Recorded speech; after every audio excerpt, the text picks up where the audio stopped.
Welcome to Fear the Boot. My name is Dan. This is Wayne. My name's Chad. I'm Brodeur. We tried pretty hard to not make this a product-oriented show, and I'm going to do my best with this episode to make it no different. But Brodeur says, screw you, we're talking about a product. But, well, Brodeur, all right, so you did an interview with Jim Pinto. I did. And then lowercase also, j, lowercase p. And then you also appeared on his show in an episode that may not run. So Did he invent pinto beans? Because I like pinto beans. Yeah, so I don't know if he invented them, but it is spelled the same way. We can edit Wikipedia to make that happen. We've done it before. We'll do it again. I'm in. Yeah. Monty Cook invented Clementine oranges, yes. Yep. Tiny oranges was how I think he put it in. Fantastic.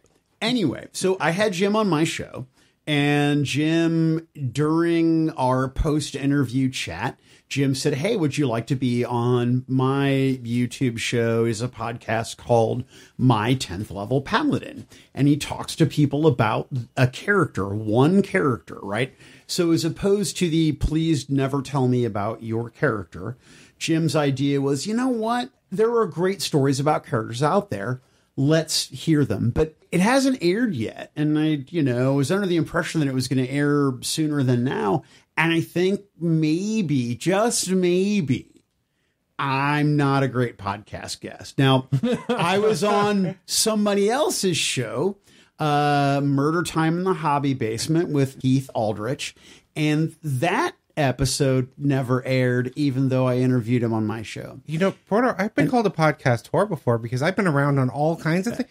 I've never had one not air. So, because Brodeur uses Brodeur language. So Jason Brick, who does The Safest Family on the Block, had me on his show, and we talked about gaming from the perspective of a family activity and as a team building exercise and how it's good for kids, blah, blah, blah.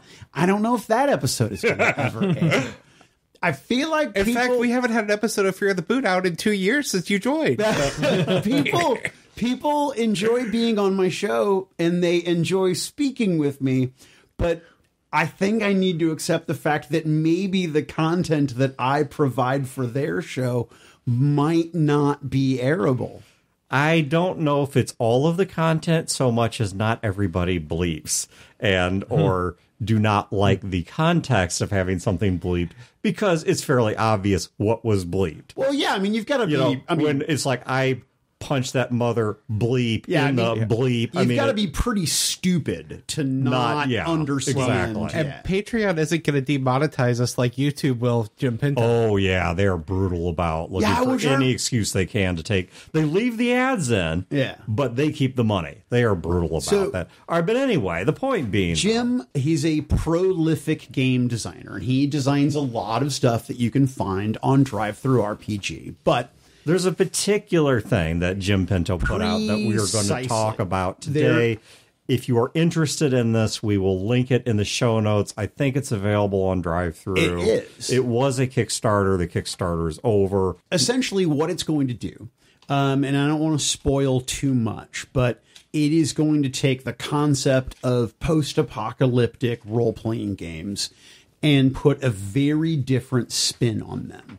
And I think there's a couple things that are notable about the game that we should discuss. First among them is that this game has a really intriguing setup as to why the world is the way that it is, but also the player characters are encouraged to have a lot of buy-in in this world that is the war is over, right? Well, Dan, you've got my little thing there.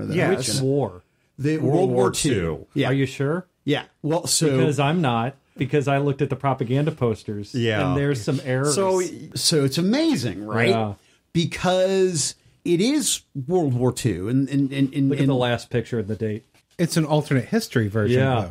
Again, it's difficult to review the whys of the game, the setting of the game, without too much spoiling. In fact, there is a specific page number 73, where it says, if you're not going to be the game master, seriously don't read this page. Yeah. Yeah. Right? So, all right, the real high-level pitch is World War II is occurring, and for some reason, the world stops advancing. Time just starts treading water. Right. And the high-level pitch I'm looking at here, it's very much still in the propaganda, high industry, high military machine era of World War II.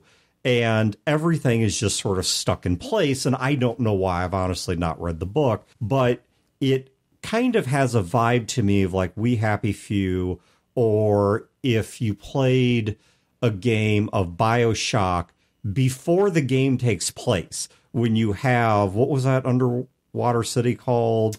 It was called, I played that a decade ago. It's the whole, it was Rapture. Rapture, yes, the city of Rapture. So it's that sort of thing. The rest of the world is moving on. For some reason, this town of Fairview is not. But it's different than that, if I may, because you don't communicate with the outside world for whatever reasons are existent in your world. Communication is done through the municipal office and through the mayor. So any communication that you get from the U.S. government about the supplies that you're producing, because Fairview... So this sounds like you're on the inside of a Star Trek episode and the crew's about to beam down and fix this.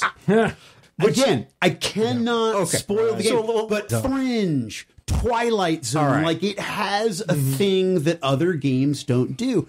But that's just the thematic pitch of the game. Yeah. And we don't want to give away the story. Yeah, but what really makes the game unique to me, and we've talked about this before, is that your character sheet is going to be a strong indication of your bells and whistles.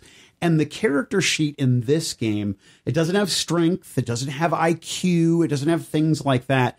It has, what are my duties? What is my duty to Fairview? What are my hobbies? What do I engage in when I'm not engaging in my duties? So there are two things. What are my relationships? Yeah. There are two things I want to talk about in this game, and Brodeur just hit the first. The second is an art book, which we'll come back to. But Brodeur just hit the first. So the character sheet, top is name and community role. So I'm Bob and I'm a metal worker, whatever.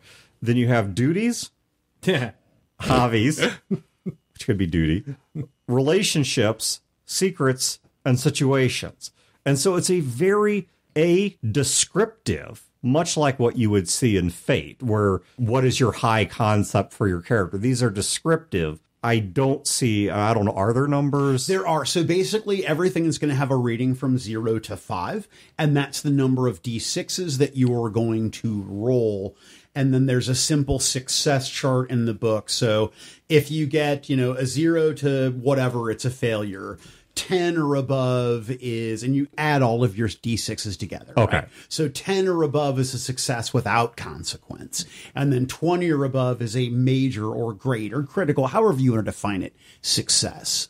And so it's very, very basic. And then B, it's not just descriptive, it is also contextual, because you are describing here what is going on with your character, not how strong am I, which that makes sense in certain games. But in this game, it's, not who am I in context of myself, but who am I in context of the other characters and the NPCs and the town that's around us. What do I do for a living? What do I do for fun? What relationships do I have? What secrets am I keeping? What drama am I caught up in? All of these things that describe the character in terms of who they are in the world. The sorts of things I would usually look for in a character's backstory or in the group template are instead a built-in part of the character sheet. And once again, I don't think this is right for every game. Right. But it is a neat concept. One thing I like about this on the bottom half that I'd love to see on more character sheets. Everything there's how you interact with the world. The bottom part is the world. It's Fairview. It's a town, yeah. So I'm assuming that every character will have the same information under town traits. I look at games like Dresden Files, where we go through at the beginning, we create our city. We create the town and all the settings and things. There are other games like that out there, but once you do that, that's a separate sheet that disappears. I love the idea of having that on a character sheet, because I know as a GM, I look at that when I'm thinking about building the overall campaign plots and things. As a character, I never reference that kind of thing. And I think having that, we talked about our town is desperate. I would never remember that as a character. But if it's on the character sheet and everyone has that town information there, I would think that, like we said, if it's on the character sheet, that's what you expect people to need to look at and reference. So I would expect, because the town information is there, the population, resources, security, I expect that to come up in the game. Yeah, and those were a couple of the ones that are on here. Civility, education, population, resources, security, and technology. And yeah, I think one of the things that this game has as an advantage is because you are locked into the town of Fairview, you don't have to worry too much about either A, answering the question of what are we describing, which is one of the things we're right now trying to work through in Skies of Glass, is when you describe your group worksheet that has all these numbers and such on it and has a little mini game to it, it may not be a town. It might be a trade caravan, a mercenary group, a group of bandits, a street gang. It could be, or it could be a city. But here, you know, not only that A, it is always a city, but B, it is the same city. And reality, it's just a program running in the holodeck on the Enterprise. So you have all this here, but I think, once again, this game allows for this. And it's a neat idea that may work in some games better than others.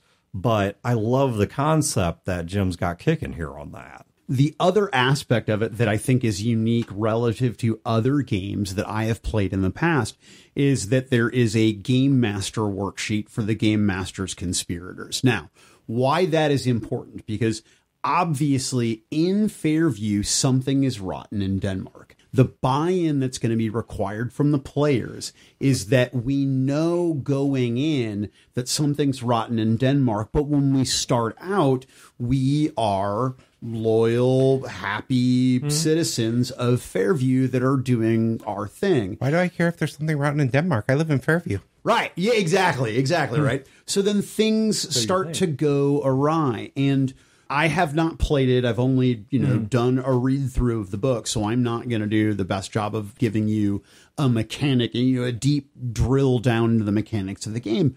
But the mayor is a significantly important figure. And one of the things he talks about in the game is that even though it's important that I, as the game master, am honest with you about the truths of the world, the NPC, the mayor, definitely, in some regard, to some degree, depending on the campaign level, has interest in controlling Fairview and the status quo. So you're going to have someone in town who isn't necessarily above board, and you know that going into it. So you know that eventually this is the person for whom we carry suspicion, right? Very interesting.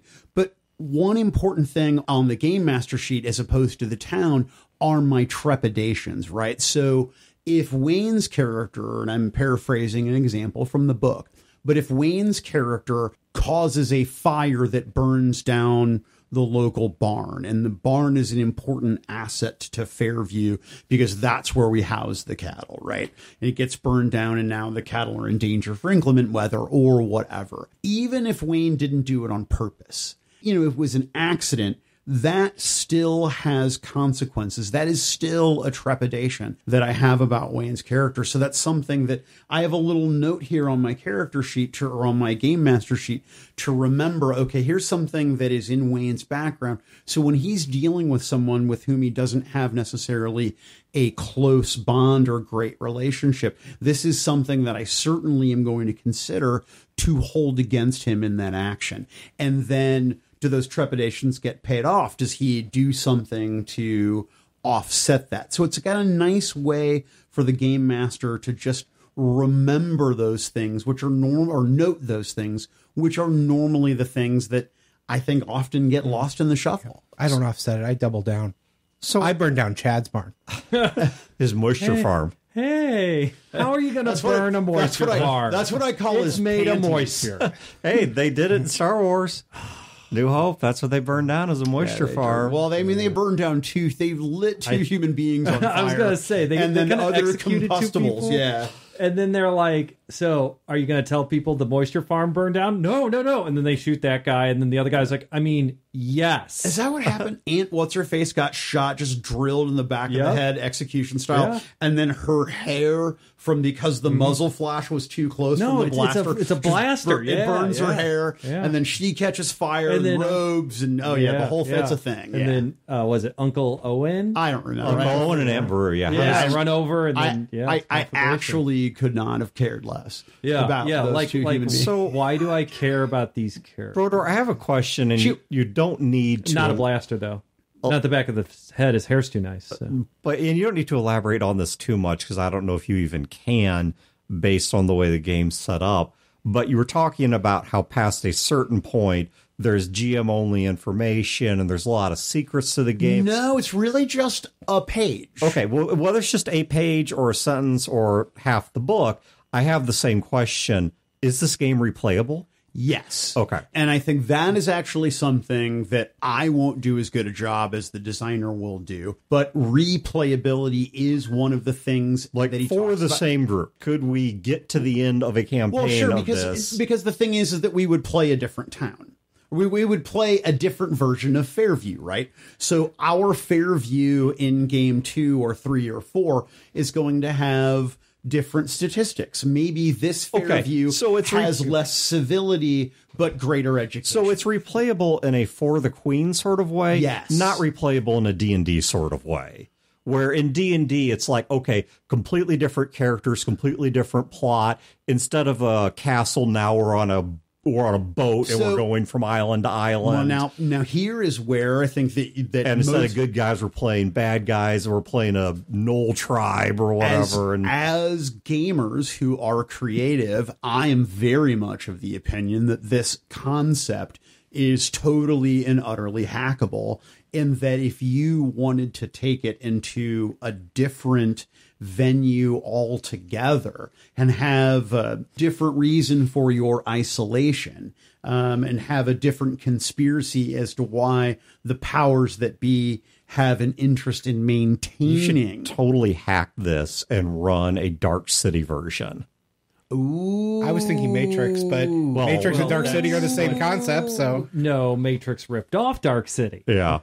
Yeah, except, that's the direction that I was going to go. And Dark City, unlike the Matrix, was utterly isolated. It was, yeah. Whereas the Matrix was an entire world with an entire real world outside of it. Yeah. But Dark City is literally I was thinking WandaVision as well. Mm-hmm. No, yeah, I can see you do that way. But even simpler, you could say, we have a different version of Fairview, but if we're playing different people, different characters, so not only is the reason for isolation and the mystery different from game to game, you're different, the town is but different. like with D&D, you could say, okay, for the next campaign, there is no isolation, there is no secret to the setting, we are part of the rest of the world. And so it has I don't think it works that way. It has a very, very broad replayability, whereas it sounds like this has a concept level replayability. Right. But if I wanted to do a blend of Twin Peaks meets Man in the High Castle kind of weird vibe, I could definitely pull that off in a game like this. So again, I don't think that it is something that would have great longevity with my group, because they like the fighty fight. Mm-hmm. And they like the adventure, and they like to foil the villain, right? Yeah. They like to beat the bad guy. This is, I think, a game that would work well with this group of people. So the second thing that I really like about what Brodeur showed us here is the game has an art book, or I don't know if this is something... It's a propaganda poster pamphlet. Yeah. So when you get the PDF, you get the character sheet with the game master sheet, you get the rule book, and then you get this propaganda packet. And Chad noticed something that this isn't much of a spoiler, because if you're paying any attention, it's fairly obvious, is the posters that are in there have a variety of anachronisms or historical errors. Yep. And Brodeur even hinted at that, though, when he was telling us about it. Yeah. And so when you look at this, I like, first of all, the existence of the art book. Look at the pallor of their skin, too. Yes. Yep. Especially noting that. Yeah. But I like the existence of the art book because it visually draws you into the world. It gives you a sort of mood. And looking at these posters, it's not just generic, oh, here's a cityscape. They come with a message. They come with a tenor to them. And so you don't just get something to sort of put you in the mood of the setting or give you some character concepts or ideas, but you get an idea of even the entire tone of the story that's going on. But the presence of the errors or the anachronisms in the art, I actually think is great because it incentivizes you to pay attention and study the art. It actually gives you something deeper to see. And I think the art alone would be enough. I think that would be pretty cool. This is something that I think a lot of games ought to consider, is having an entire section of the book that's maybe not art within the rules, but is art that just stands on its own, whether as an art book or the last 10, 20, 30 pages are just a collection of art that draw people into the world.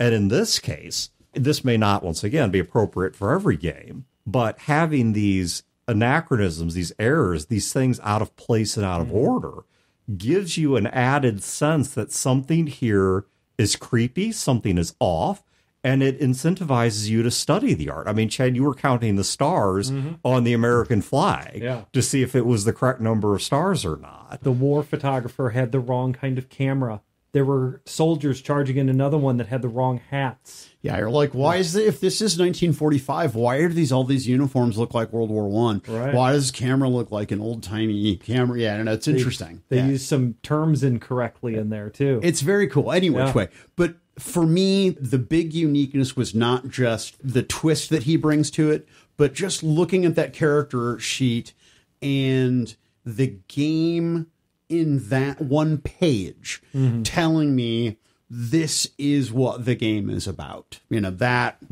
I thought was pretty freaking cool. Well, fine. It's cool then. Pretty freaking cool. Is it freaking cool or just cool? It's pretty freaking cool. You think you're ever going to run it?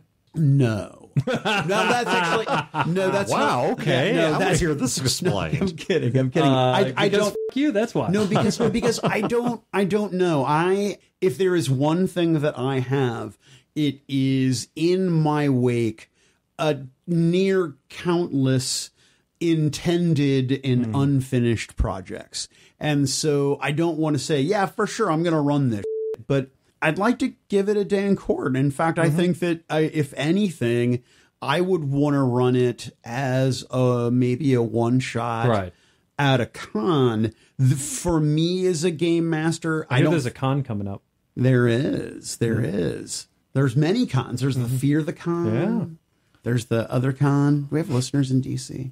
Anyway. Does anyone really live in DC? Yeah, I will link something in the show notes. So in addition to Fear the Con still coming up in June, there is a good chance, we're still working out the details, but there's a good chance we will be appearing as guests at a convention called WashingCon, which is in Washington, D.C. I will find a link to their convention and put it in the show notes. We're still trying to figure out all the details, so this isn't a certain thing.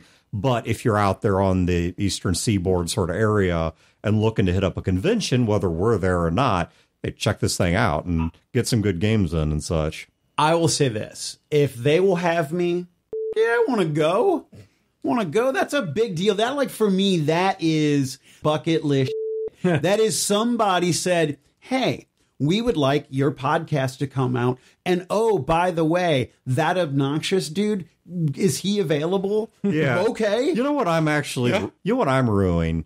And I feel okay saying this because I'm going to put no details with it, because I don't even have the details to put with it. It is totally going to be my luck that somebody is going to be doing something stupid in the Capitol while I just so happen to be there. And someone's going to have a picture of me in D.C. Yeah, you're trying to eat my Big eating Mac. An ice cream cone. Yeah, but I just happen to be walking past. There is total insanity. Anarchist convention. The radicals, radical centrists have shown up. I'm just going to be trying to walk past, eat my Big Mac, and someone's going to have a picture of me in front of the radical violent moderates or something, and I don't even know what. And this is going to create all kinds of drama and cost me my job, and that's what I'm picturing. But that's not stopping me. They can't kick you off Twitter if you're not on Twitter. Yeah, well, I am on Twitter. I just never post anything. I am not on Twitter. All right. Once again, I will link all this stuff in the show notes. I'll put up the dates for Fear the Con. June 16th, 18th. Yeah, June 16th through the 18th of 2022. 16th is the social mixer. 17th and 18th are the games. And then also I'll put a link to WashingCon and then to this Jim Pinto product. And other than that, I hope you guys are having a great week and great games, but also a great new year. Here we are rolling into 2022. And just remember, support Jim Pinto by buying pinto beans. He gets a nickel for every one sold. He does.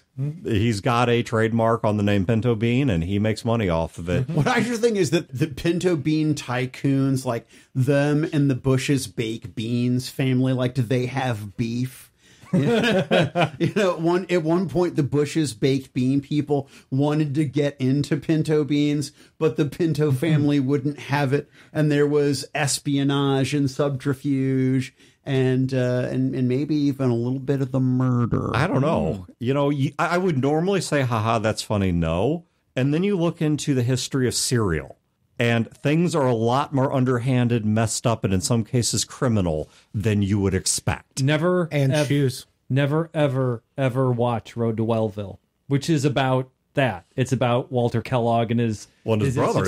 I don't know. And his brother's in it, and all of that stuff with Kellogg cereals in it. It's a terrible movie. Don't watch it. It is a terrible movie. I watched a documentary on the history of the Kellogg family and Kellogg cereal and the fight between the two brothers. And all the coffee enemas. And I was going to say holy crap, and then you talked about enemas. So... I'm just saying historical facts, unfortunately. Yeah, it's caffeinated crap. You would not think there's that much dirty laundry inside of cereal, and there is. So maybe there are in beans as well. I don't know.